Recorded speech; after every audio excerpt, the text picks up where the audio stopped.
오늘 말씀 용서할 줄 모르는 종의 비유의 말씀을 통하여서 우리가 실천해야 할 용서에 대해서 우리에게 교훈을 해주시는 말씀으로 준비를 했습니다.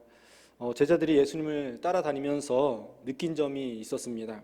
예수님은 참 복음의 진리를 말씀하실 때 용서의 복음을 정말 많이 말씀하시고 제자들과 다니셨죠. 예수님은 세리의 집에도 찾아가셨습니다. 모두가 죄인이라고 생각하는 그 집에 가서 함께 말씀을 나누시기도 하고 그들과 함께 식사도 하셨습니다. 심지어는 그 세리를 제자로 부르시기까지 하셨죠. 그런 예수님의 모습을 제자들은 다 보았습니다. 다른 사람은 다 부정하다고 가까이 가지 않는 그 부정한 환자들에게 가까이 다가가셨죠.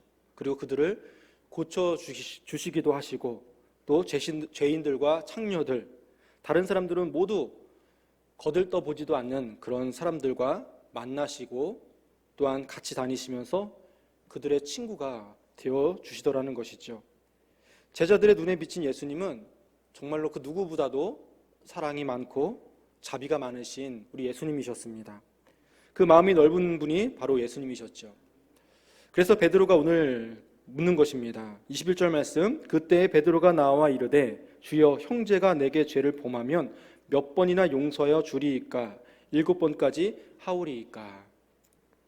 이건 당시에 용서에 대해서 정말 파격적인 이야기입니다. 7번까지 한다는 것은 파격적인 이야기죠. 그 당시에 바리새인들은 이런 생각을 가지고 있었습니다. 2번까지는 용서하라. 그러나 그 이상 용서하는 것은 비겁한 행동이다. 또 랍비들은 이렇게 말했습니다. 3번까지는 용서하라. 4번째는 용서해서는 안 된다. 라고 말했습니다.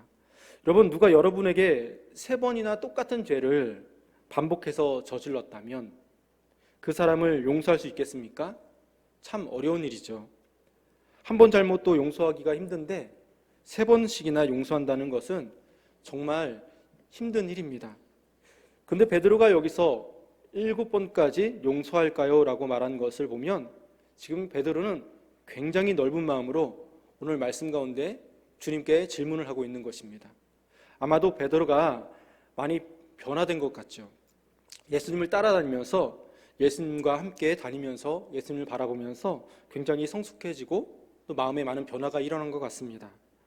아마 베드로는 내가 이렇게 예수님께 말씀드리면 예수님께서는 얼마나 칭찬하실까? 엄청 칭찬하지 않으실까? 보통 3번, 2번 용서하라고 그러는데 저는 7번까지 용서할까요?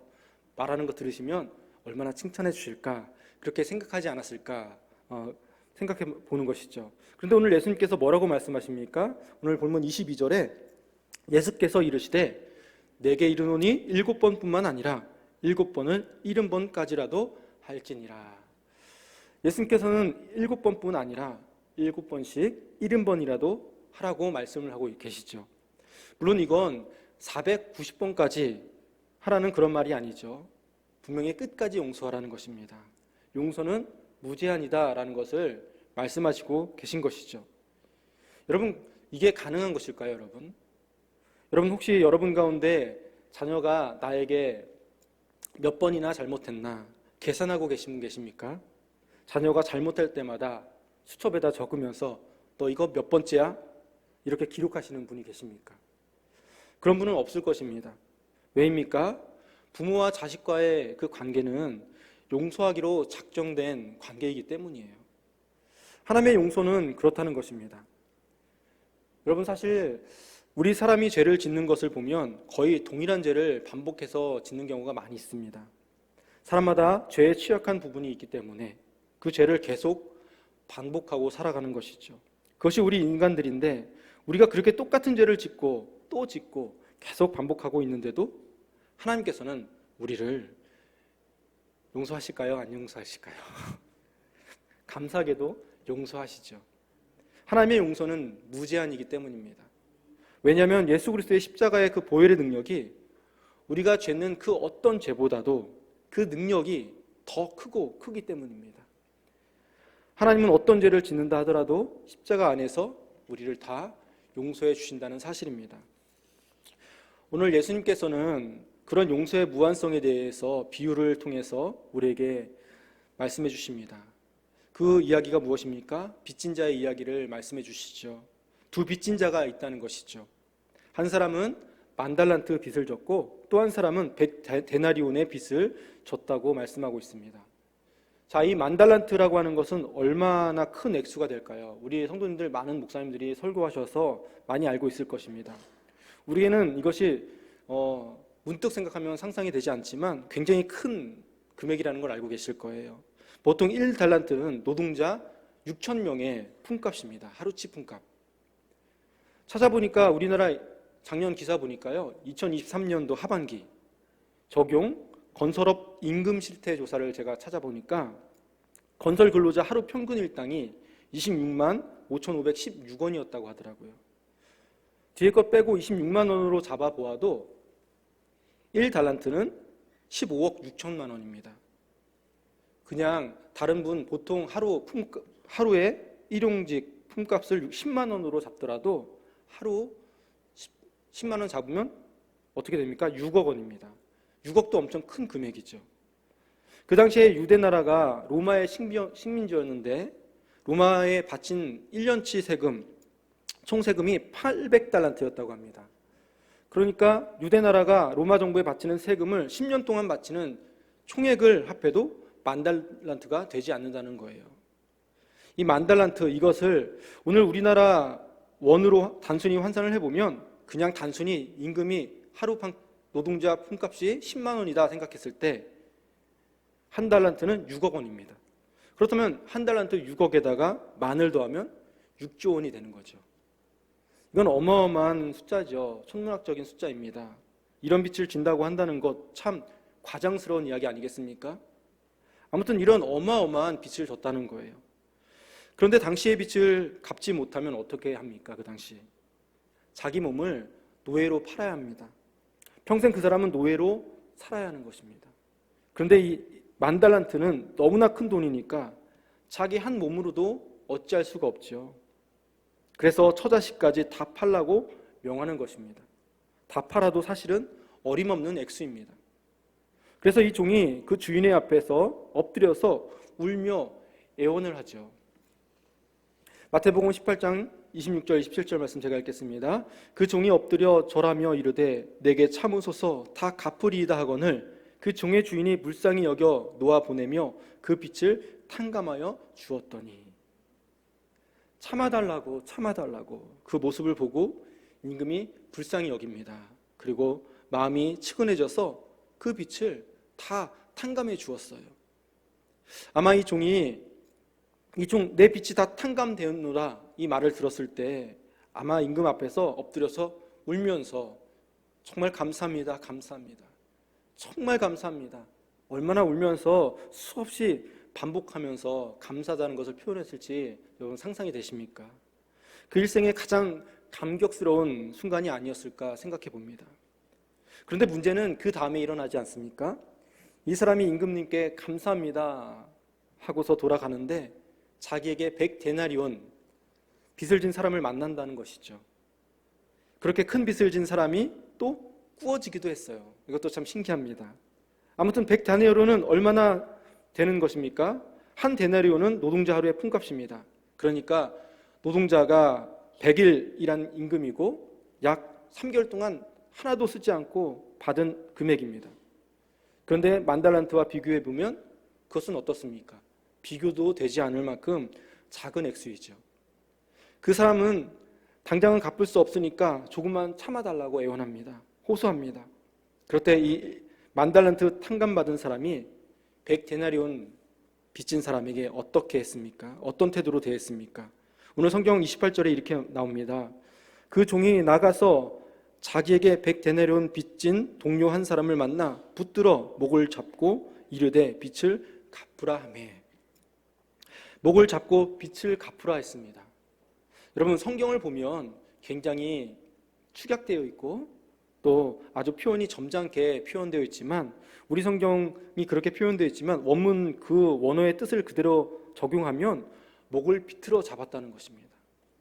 이렇게 목을 비틀어 잡을 정도로 강하게 그렇게 다가간 것이죠. 자, 주인 앞에서 그렇게 납작하게 엎드려서 애원하던 그 종의 모습과 지금 이 모습은 얼마나 다른 모습입니까, 여러분? 멱살을 잡고 인정사정 없이 끌고 가서 옥에 집어넣었다는 것입니다. 자, 이 광경을 바라보던 동료들이 이건 너무한다, 아니다 해서 딱한 마음을 가지고 그 소식을 왕에게 이야기했다는 것이죠. 그 소식을 전해 들은 왕이 어떻게 합니까? 노발대발해서 그 종을 다시 불러들이죠. 이 무자비한 종아, 내가 너에게 이렇게 큰 빚을 용서해 줬는데 너는 그 작은 빚 하나 용서하지 못하느냐? 그래서 그를 옥에 넣었다는 이야기입니다. 마태복음 18장 32절 34절 말씀입니다. 이에 주인이 그를 불러다가 말하되 악한 종아, 내가 빌기에 내가 내 빚을 전부 탕감하여 주었거늘 내가 너를 불쌍히 여김과 같이 너도 내 동료를 불쌍히 여김이 마땅하지 아니하냐 하고 주인이 노하여 그 빚을 다 갚도록 그를 옥졸들에게 넘기니라. 이 이야기를 조금 생각해 보면 조금 지나친 과장된 비유 같다라고 생각할 수가 있습니다. 아니, 그렇게 큰 빚을 탕감받은 사람이 그렇게 작은 빚을 진 사람, 이렇게 야박하고 무자비하게 할 수 있을까? 그런 과장일 것이라는 생각을 우리가 할 수 있습니다. 하나님과 우리의 관계 속에서 이 비유를 들여다보면은 이것은 절대로 과장이 아니라는 것이죠. 여러분, 하나님께서 하나님의 아들 예수 그리스도의 그 십자가를 통하여서 우리의 모든 죄를 사하여 주셨습니다. 그리고 우리를 죽음에서 구원으로 옮겨 주셨죠. 여러분, 그 사랑은 그 10,000달란트 용서받은 그 가치보다도 더 큰 가치가 있다는 것입니다. 인생의 가치를 이렇게 돈으로 계산할 수가 있겠습니까, 여러분? 우리 모두 다 이러한 은혜를 받은 성도 아닙니까? 여러분, 그 사실을 믿으십니까? 그런 우리들이 우리에게 조금 잘못한 사람을 용서하고자 하는 그 마음에 있어서 우리는 너무나 인색한 마음을 가지고 살아가고 있는 것은 아닌지 생각해 봅니다. 그렇게 큰 용서의 은혜를 받은 사람이 나에게 조금 상처를 준 사람을 용서하지 않는다면 하나님도 너를 용서하지 않을 것이다 라고 오늘 비유의 말씀을 우리에게 주시는 것입니다. 마태복음 18장 35절 말씀입니다. 너희가 각각 마음으로부터 형제를 용서하지 아니하면 나의 하늘 아버지께서도 너희에게 이와 같이 하시리라. 분명히 말씀하십니다. 여러분, 사실 용서는 쉽지 않은 것 같습니다. 우리가 용서하기 어려운 이유 중에 몇 가지 생각해 보면 그 용서하는 것 자체가 내 인격과 자존심이 굉장히 상하기 때문입니다. 나에게 잘못한 사람을 용서해 주는 것은 왠지 무시당하는 것 같고 업신여김 받는 것 같기 때문에 자존심이 허락을 하지 않는 것이죠. 또 용서한다는 것은 약자가 하는 행동이라고 생각하기 때문에 그렇습니다. 강자라면 복수를 해야지. 이것이 보통 사람들의 생각입니다. 하지만 여러분, 내가 어떤 억울한 일을 당했을 때 하기 쉬운 행동이 무엇입니까? 생각해 보시기 바랍니다. 그 사람이 나에게 억울한 일을 했어요. 그 사람이 나에게 욕하고 함께 나에게 침을 뱉었습니다.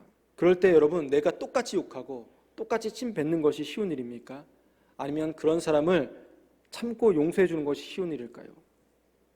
분명히 용서해 주는 것보다도 같이 싸우는 것이 쉬운 것이죠. 그것이 우리의 본능이기 때문입니다. 용서한다고 하는 것은 대단히 어려운 일입니다. 그래서 용서는 강자가 할 수 있는 일입니다.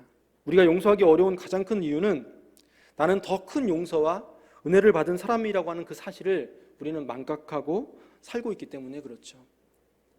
우리 사람들은 자기가 받은 상처는 굉장히 크게 확대해서 생각하는 경향이 있습니다.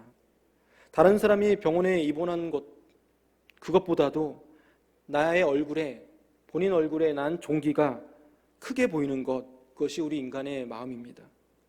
그리고 다른 사람에게 상처를 주는 것에 대해서는 무지할 때가 또 많이 있습니다. 다른 사람에게 주는 상처를 주는 것에 대해서는 다 100데나리온 같고 내가 받은 상처는 다 10,000달란트 같은 그런 느낌을 가지고 우리가 살아가고 있다는 것입니다. 그러나 오늘 비유를 보면 사실 우리들이 이 땅 가운데 서로 주고받는 이 상처라고 하는 것 다 100데나리온에 지나지 않는다는 것이죠. 그런데 우리는 그것을 정말 만달란트라고 착각하고 살아간다는 거예요. 결국 내가 하나님으로부터 받은 그 만달란트의 은혜를 내가 기억하고 잊지 못하기 때문에, 그런 큰 은혜를 받은 사람이라고 하는 그 사실을 망각하고 있기 때문에 우리는 형제를 용서하지 못하고 있는 것이죠. 여러분, 이스라엘 백성들이 광야에서 하나님을 원망을 했습니다. 왜 그들이 원망을 했습니까? 근본적으로 들어가 보면 출애굽의 그 은혜를 망각했기 때문입니다. 그래서 이스라엘 사람들에게 제정해 주신 제도 중에 하나가 무엇입니까? 유월절을 지키라는 것이죠. 그것이 무슨 뜻일까요, 여러분? 하나님의 그 은혜를 기억하라는 것입니다. 잊지 말라는 것이죠. 사랑하는 여러분, 우리는 하나님 앞에서 정말 만달란트 탕감받은 죄인이라는 그 사실을 저와 여러분이 늘 기억하시고 살아갈 수 있기를 축복합니다. 자, 그래서 오늘 말씀에 100데나리온 빚진 자를 용서하지 않은 그 종을 향해서 임금님이 이런 말을 하는 것이죠.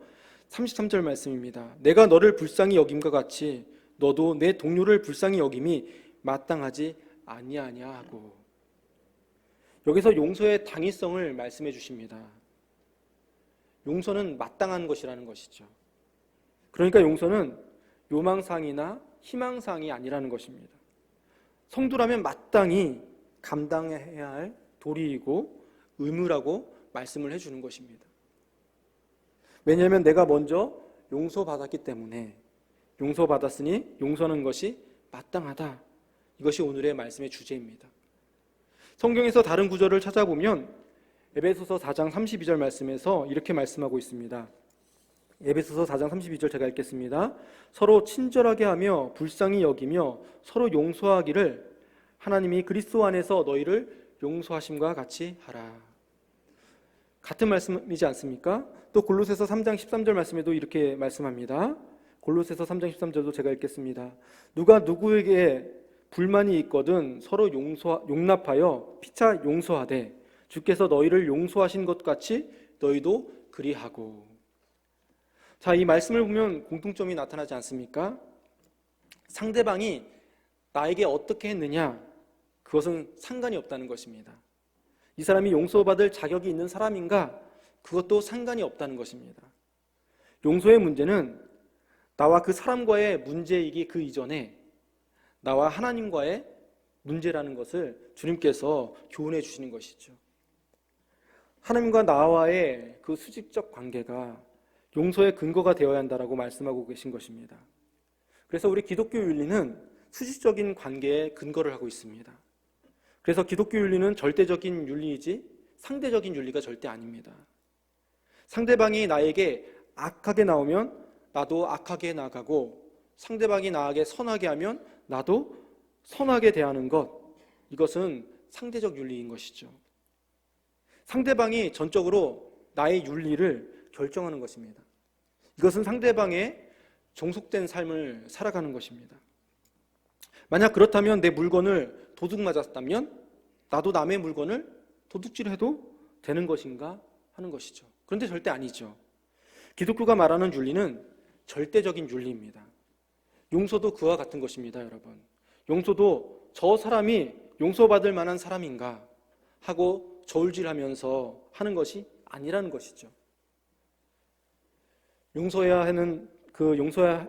되는 근거는 하나님이 나를 용서해 주셨기 때문에, 주님이 나를 용서해 주심과 같이 나도 형제를 용서하는 것이 마땅한 것이라고 오늘 주님께서 우리에게 교훈하시고 말씀하고 계신 것입니다.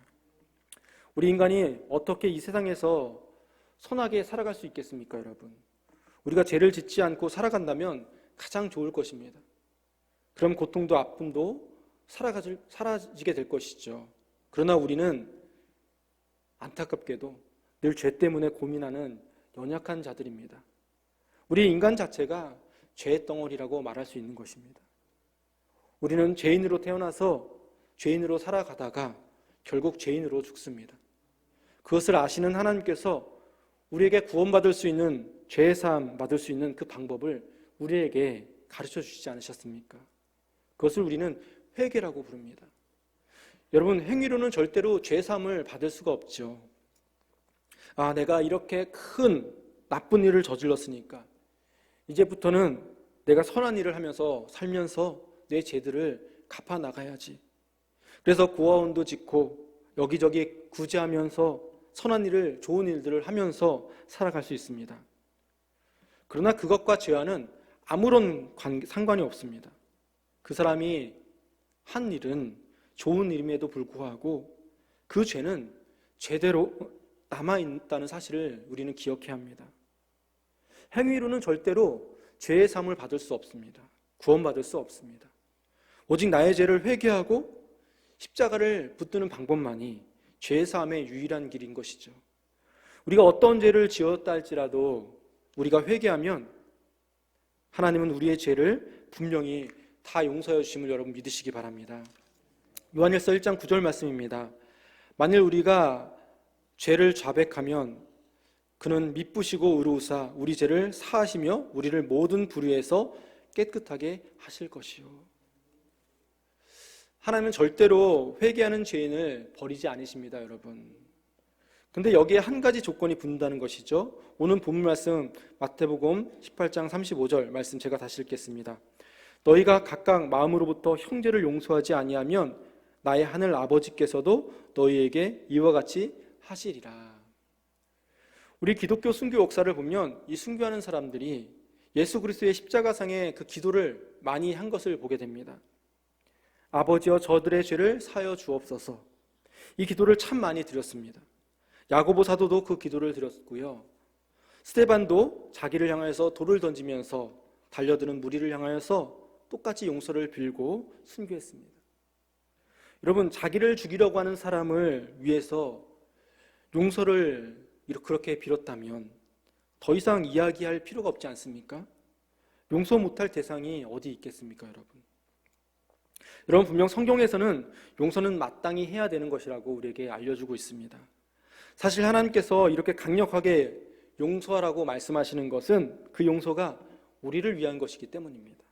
우리의 영혼을 위한 것이기 때문입니다. 여러분, 용서하지 않으면 우리는 평생 그것 때문에 노예처럼 살아갈 수밖에 없어요. 우리가 미워하는 그 사람, 그 원수 같은 사람의 노예로 살아가는 것입니다.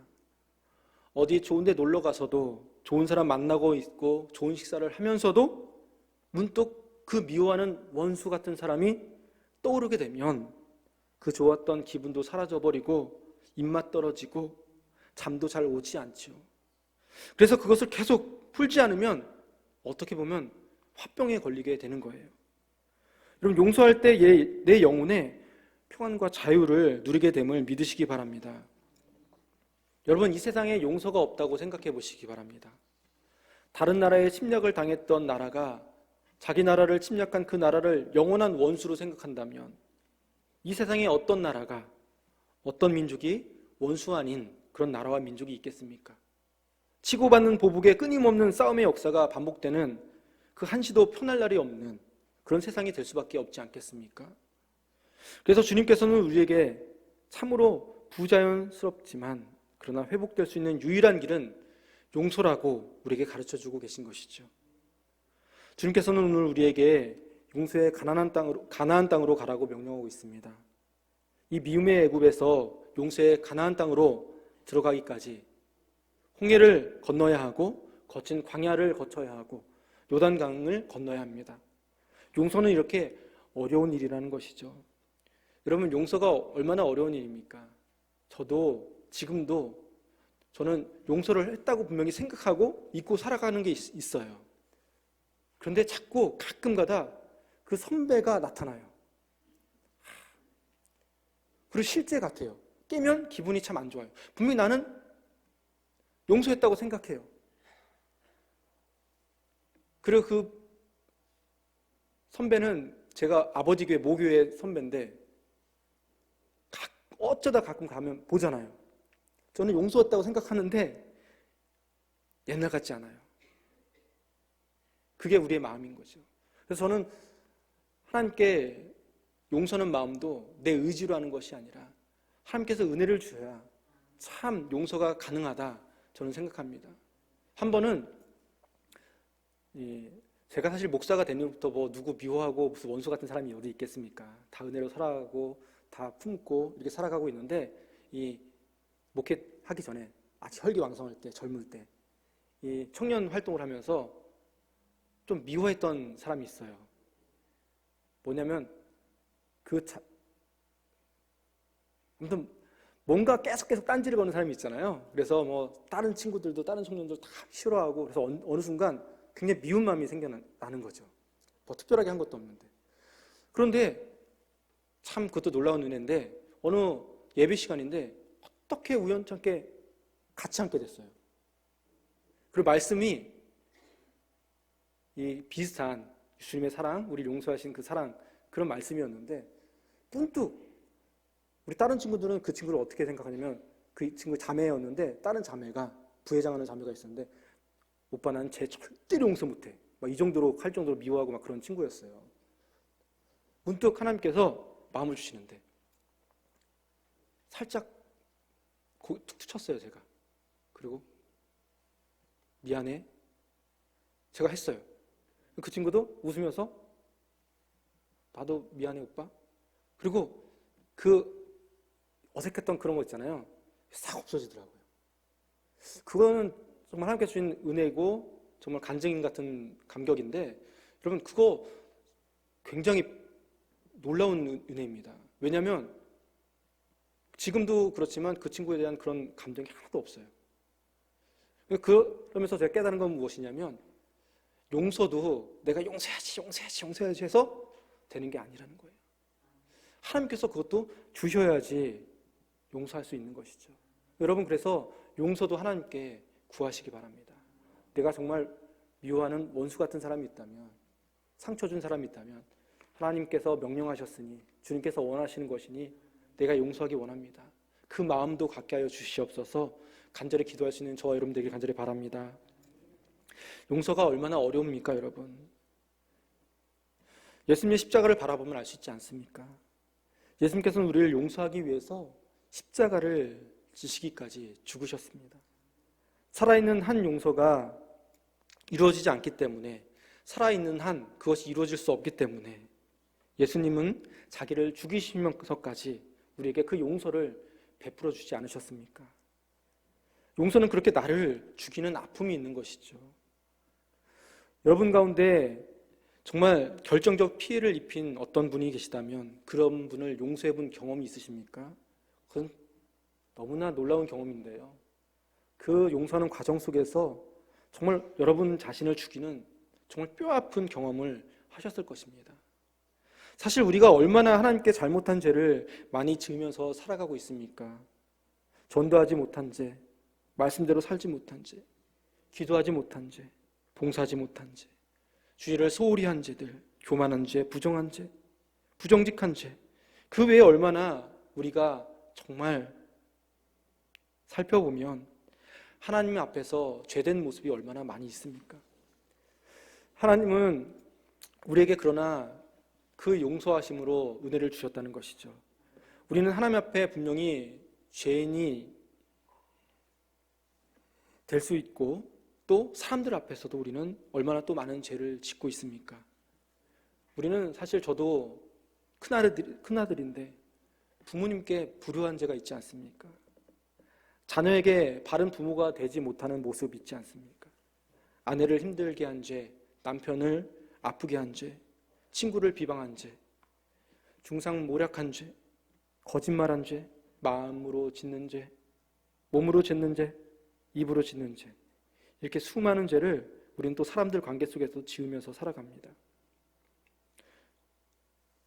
그런데 이러한 불쌍한 우리 인생을 주님께서는 불쌍히 여겨주셨습니다. 그래서 우리의 죄를 사함받을 수 있는 그 길을 열어주셨죠. 그 사함받은 길은 무엇입니까? 하나님 앞에서 우리의 죄를 고백하고 회개하고, 그리고 형제의 죄를 용서라고 하는 그 말씀을 따르면서 살아가는 것이죠. 그러면 하늘에 계신 아버지께서도 우리를 용서하신다라고 말씀해 주셨습니다. 용서하는 자가 받는 용서, 용서할 때 용서받는 진리를 우리 예수님께서 오늘 말씀을 통해서 저와 여러분에게 가르쳐주고 계십니다. 용서하며 살아갈 때 여러분의 영혼 가운데 정말 하나님의 놀라운 은혜가 머물게 되시기를 간절히 축복합니다. 우리 모두가 이 애굽 땅을 떠나서 이제 용서의 가나안 땅으로 들어가셔서 늘 평화의 은혜 가지시고 놀라운 승리의 삶을 살아가시기를 주님의 이름으로 간절히 축원합니다.